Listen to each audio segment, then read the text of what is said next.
Hi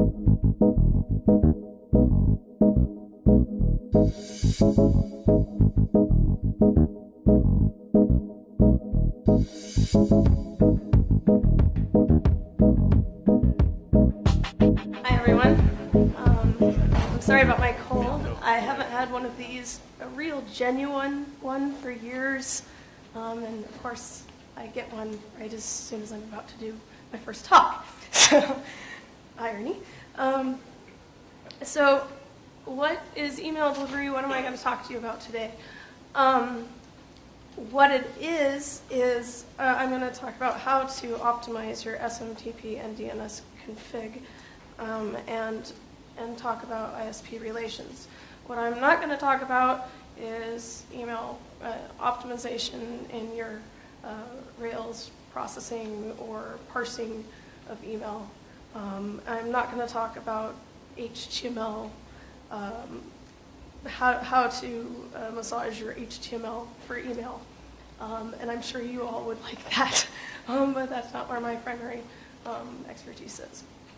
But I do know you guys use a lot of email, and there's small businesses that have where you do have to manage your own email, and you have often have mailings that you'll have to send. And you might have run into delivery problems or configuration problems, and you didn't quite understand what was going on.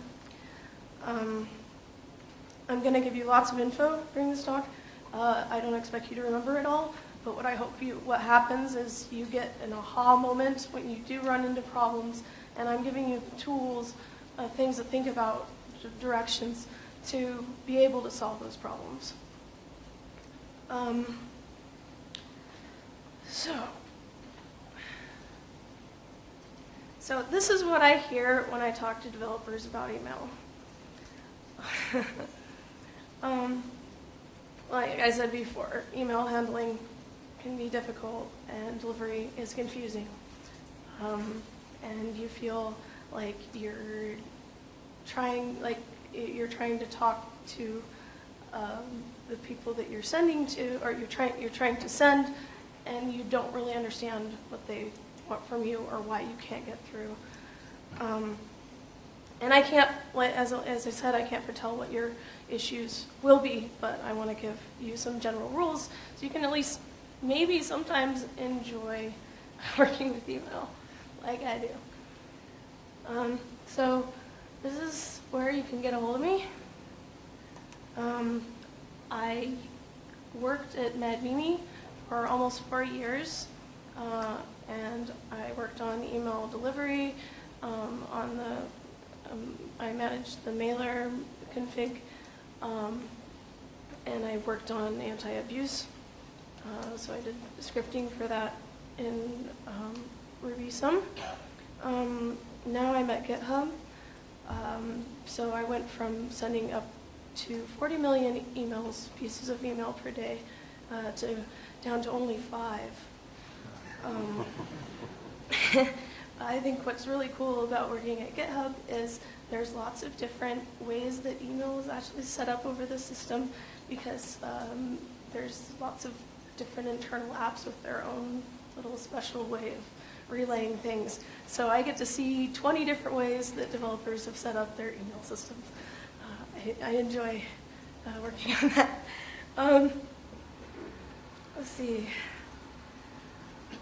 Yeah, so I explained all that. I do want to tell you that I am interested in working on open source and economic development projects that have to do with email. I know that's kind of hard to put together, but if you think of something that works, that I'd be excited to work on stuff like that.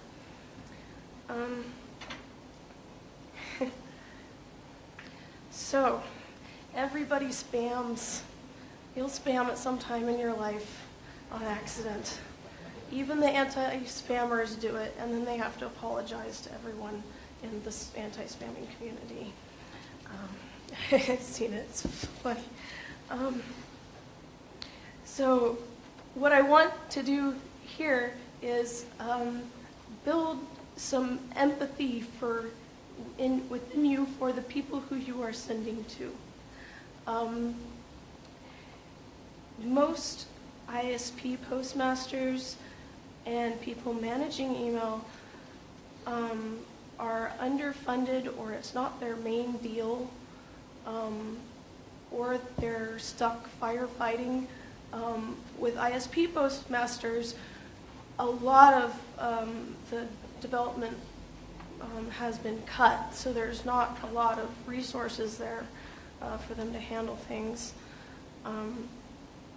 So, like I said, they're reduced to firefighting. Like, they're trying to get viruses fixed and phishing problems fixed, and they're fighting bots. Bots are a huge deal.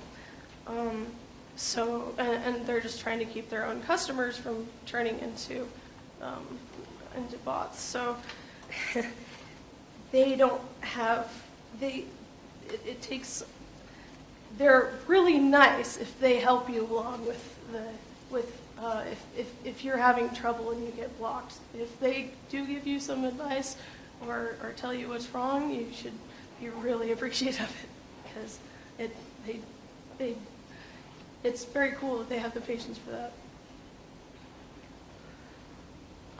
So if there's 3 things I want you to get out of this talk is your personal responsibility is just not send spam, because not only is that a good thing, that's the primary way that you get good delivery. And that sounds like, duh, I don't send spam, I don't know what you mean, or my mail is wanted. So I'm going to help you figure out what that actually means. So you may not be the one who's creating these emails, but if you're the one who has to deliver them, you might be able to have some say is like, I can't, if they don't want it, I can't get it into their inbox. And the other thing is, so gather feedback. So the ISPs and email providers, a lot of them do give you feedback. They give you, there's automated processes that I'll talk about, and there's a lot of feedback along the SMTP responses and some like blacklists and reputation monitoring. So I'll talk about what's going on there. Use the right tools. So that's talking about SMTP, DNS config, MTA mail transfer agent. So just talking about what I've found that tends to work well there.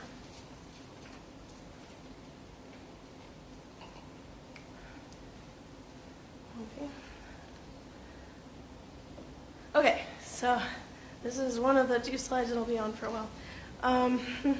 The postmaster definition of spam is, so they'll tell you, I want opt-in mail. Well, what does opt-in mean? So they'll answer, it's email that's not asked for. Well, okay, yes, so you also need email that's wanted. That's the real answer, is that you can't, just have people enter an email and have maybe something in your terms that says what you're going to send them. You have to be really open and clear and make it a conscious process for them to want to get the mail. You can't just send it because you expect that they want it. Another thing is when they see, the way they identify spam, the primary thing is complaints. Have you ever seen the mark as spam button in your email box? That's extremely important to them. Even if it doesn't get reported back to you, they are still recording those stats and using them. Age is really important. If you're opting in people and you don't send to them for a year, that can look similar to something that was never opted in at all. Another thing is interaction, reading and clicking. So even if you don't have tracking in your email, they're going to be looking at that sort of stuff. And if you're not, so even if it's transactional and you don't have any tracking, they're still going to see that. And that's going to be one item that's going to determine whether your email goes through.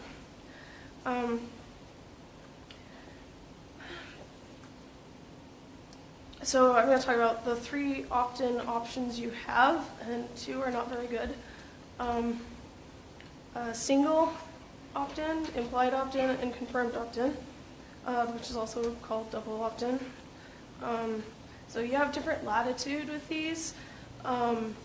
With single opt-in, you're just entering the email in the inbox or in the web page, and you don't have to confirm it you don't get an email in your inbox afterwards that you click on. And that's implied opt-in is kind of a branch of that where you're not you enter the email, but you're not informing them that you're going to be sending them anything or what you're going to be sending them. So the only thing that you can really use implied opt-in for is, and it's kind of not wonderful, is if you use password resets or a necessary account mail. Single opt-in is used by a lot of companies. The reason that it's not as good is because it's very vulnerable, and it's something they ISPs can easily detect, and it just doesn't. It's not. If you do run into trouble with single opt-in, it's more likely that you're going to need to hire me or cut out a big portion of your data. So if you want a robust system, just use confirmed opt-in. It is true that you'll get more signups with single opt-in, but it's in the long run, it's not worth it. Another thing that I didn't mention with Postmasters, another thing they want that makes you good mail is being respectful of their resources, and they'll tell you if you first of all don't if you're looking at their SMTP logs coming back, they might tell you too many connections, too many messages. That can be reputation related, but it can be just their infrastructure can't handle what you're sending stuff. So you have to be respectful of that. And another reason why single opt-in doesn't work is because there were people who were using the SMTP process to verify those emails afterwards, trying to do what confirmation does, and that's kind of kind of DDoS the SM or just filled up connections with processes like that. So you can't. It's not their job to verify that stuff for you. It's yours. Okay, so here's there's some technical stuff in here too. So the systems that I've had experience with and or talked to people about, and I've seen good results with are for commercial systems, Power MTA and message systems. The advantage of a commercial mailer is that they have a lot of optimizations for bulk mail. The sorts of be respectful resources, a lot of connection speeds that are already set up there. The open source is Postfix. The nice thing about Postfix is it's robust. It's of course open source, like I said, and it's very extendable. The reason, so next is warming up. Now, I think that's something that you guys might be curious about. What warming up is when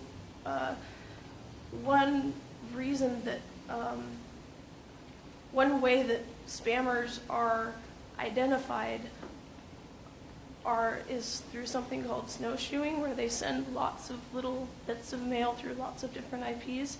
So if you don't start sending bulk email in the right way, you can end up kind of looking like that. So that's what warming up is supposed to help with. And I recommend that you start with about 5,000 pieces of email per day, but it depends on your reputation. Like, it depends on how people are interacting with the mail. If you need to you really have to watch the logs and look for, what kind of bounces you're getting back. And you look for the, you try to parse it out for the highest number of bounces and work down. And if you see You will get some at the first point, no matter what, because there's so many IPs, they just assume you're a spammer to start with.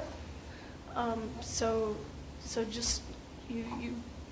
it can take about a week before they start trusting you, and then you can send more.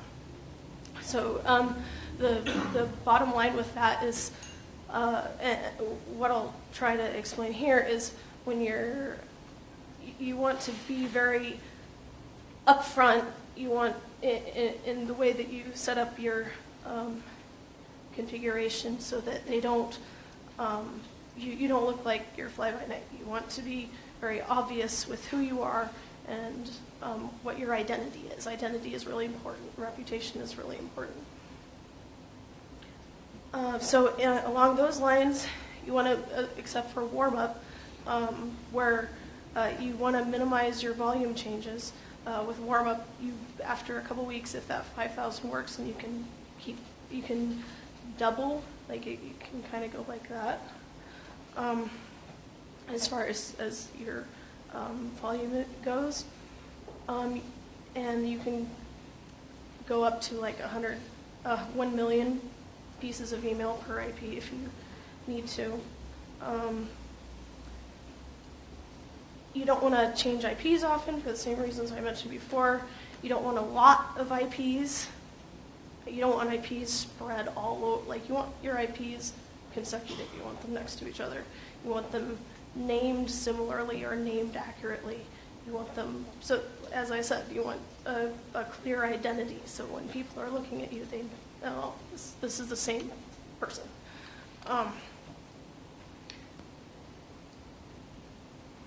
When you are sending on your own IP and you're the only one there, you want at least 20,000 pieces of email per day because of those reputation, because a lot of those reputation metrics don't come up until you're that high of volume.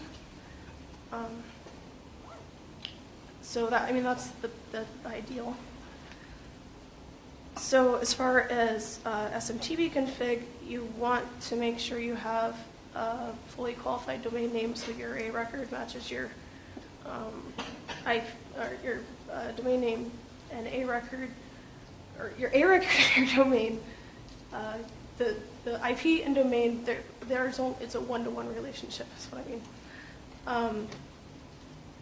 Even though you don't need an MX record to send to send email. And you don't actually need an MX record to receive mail because you can do it via the A record. That's part of the protocol. You still want an MX record because some postmasters think that that's how you tell whether they're spam, it's a spammer or not. So you just want to put one there. You just kind of CNAME it or whatever you have to do. So as far as headers, you want to have a list unsubscribe. That's so that little unsubscribe button in the UI actually works in Gmail and a lot of other places. Because most developers that I know, and of course at GitHub, most developers use Gmail or Google Apps. Their special header that they like you to have if you're sending bulk mails, precedence, semicolon, bulk. And then the other thing you need is it's RFC required that you need a postmaster and abuse mailbox at that domain that you're sending from. You need to register at AbuseNet. That's what a lot of postmasters recommend that you do.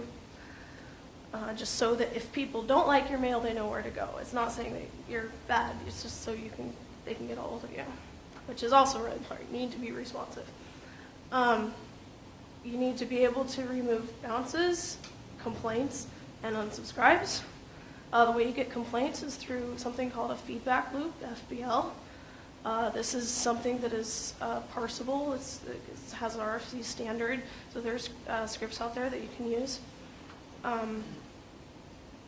So that, as I said, complaints are really important. If you can parse those and get rid of those, that's a really good thing. Another thing is validation. I don't know if you guys have heard of stuff like SPF and DKIM and DMARC. So those are the three important validations. The obsolete ones are domain keys and sender ID. Validation has limited effectiveness for delivery. Really, all it does is verify that you are who you say you are. So the SMTP or the SBF connects. It verifies that the sender mail from is connected to the IP that's sending. And all the DKIM does is connect the content to a domain. That's all. It just validates that identity is all it does. So if they know your identity is good, then it's a good thing. So I'll just talk really quick about those validations. DKIM, there's a really good wizard. You can do this through your terminal, but there's if you don't want to spend a lot of time figuring that out, there's a really nice wizard on Port 25 website. I'll put a link after. So that's a public key, a private key pair set up there. As I said before, SBF validates the IP to the domain. It has a text record just like DKIM that you'll have to put in. So DMARC is a combination. It is an assertion of whether you have what should happen when people see SBF or DKIM from you. And then it gives you some ISPs report back what that says. So that can be useful. It's most useful in cases where you're vulnerable to phishing. But some people, it won't. If you don't have phishing problems, then it may not really be all that helpful to you. As I was speaking before about separate IPs and the limits, another thing to consider is, another thing that postmasters think is important is that your marketing and transactional mail are separate. If you have big, huge departments, then you want separate IPs for those too. So what I mean by separate is, for marketing and transactional mail, is separate IPs. Just because they tend to have different reputations. You want a static IP and domain because dynamic ones get blocked by major block lists. And as I was saying before, the adjacent names or adjacent domain names. You want to have, ideally, you want to keep having people coming in on the list. If you have a list that you gathered a long time ago, you either need to cut down the people who haven't read in a year, or, well, that's a good thing. But you also need to be adding new people to it so that you keep the interaction up. And you want a really simple unsubscribe. Just one click. You don't try to make it sometimes you do have to validate to the address, but try to make that as easy as possible for people so they don't get frustrated. And so the next thing is how to detect and prevent your email from going to spam. So the first thing is I explained what spam was. Don't send that. Send stuff that they want, and they'll start they'll do your work for you. You don't have to worry about that as much. I mean, you still have to configure things, but it helps. And I am over time, so I'll have to skip a couple things here. But I did cover config, so that's good.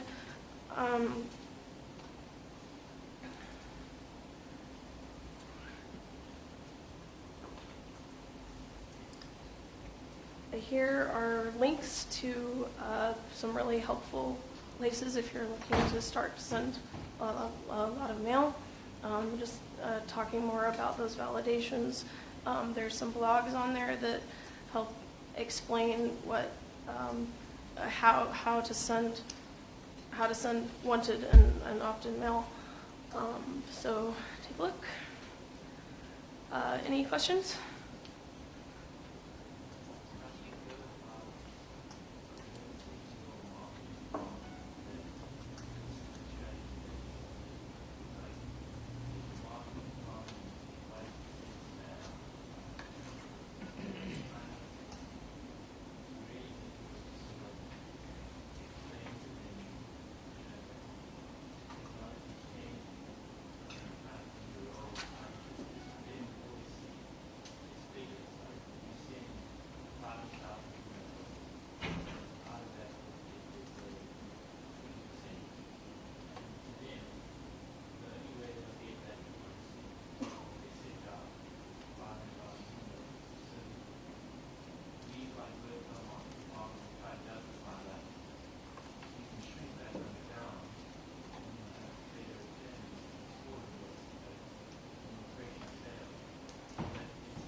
Okay. So the truth is that spam, there's ways to make money with spam, otherwise it wouldn't be around. But it's kind of like being a thief or a burglar. It works for, it can work and it can work for a while, but that reputation metric, that eventually catches up with you. I was going to talk about blacklists and stuff like that. So there's not only external blacklists, but there's internal blacklists, and even though they think they're sending to 500,000, if those people aren't getting, if you're not getting those sorts of stats, good stats, then that mail is going to spam, and you may never know about it. And you may be getting worse stats, or you are getting worse stats than you would if you were sending to the people who want the mail. Not only that, but you're creating a negative perception of your company with the people that you're sending to if you're not sending them stuff they want. So you're actually, instead of marketing, you're reverse marketing.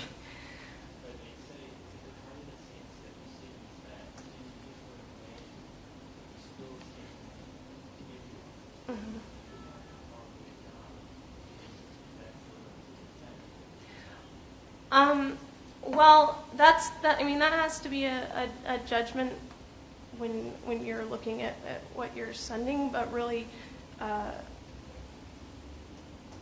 if you should look at read rates for the particular types of mail. Constant Contact has a thing on their. That's a ESP has a thing on their website of what the average read rates are per type of business. So if you're below that, that's one indicator you can use. But if you can look at read rates, unsubscribe rates, and you see those are high, are not optimal, then that's one way that you can see.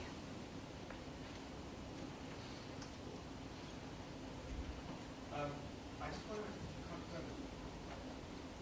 I sort of interpreted as you saying your email, the ISP like Gmail, for example, would actually scan or copy the email and record that, or that? Well, opt-in is what they want from you. The way they tell is through how people react to your mail. Okay, so it's not. I had one other question. Some of the creepy companies last week quite earlier that report information on, say, Experian, for example. I can ask them to pay me $2 to see exactly why I've done that. But is there an equivalent for email? Yes, that's what I was going to talk about, is internal and external blacklists and reputation. Each those ISPs have their own reputation systems where you can think of reputation scoring. If people don't like your mail, then your reputation goes down. Okay, but it sounds like it's quite a lot of you have to do like an ISP basis. So there's the ISPs have their own internal stuff, and then there's public blacklists that they kind of there might be a single person running it, or they might have contributions.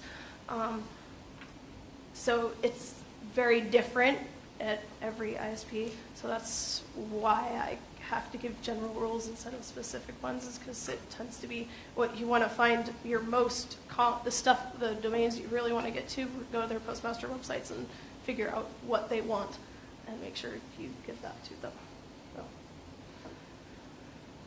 anything else?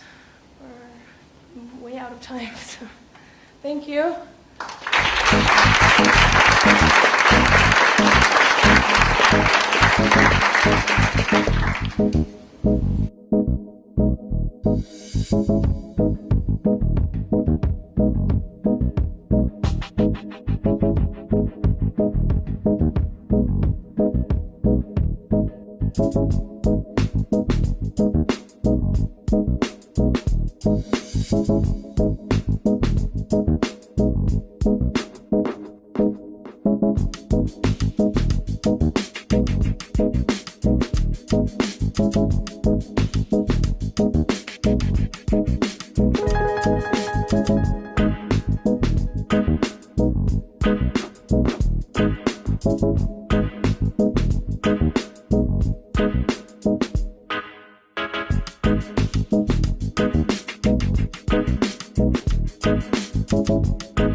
No come electro por la vida.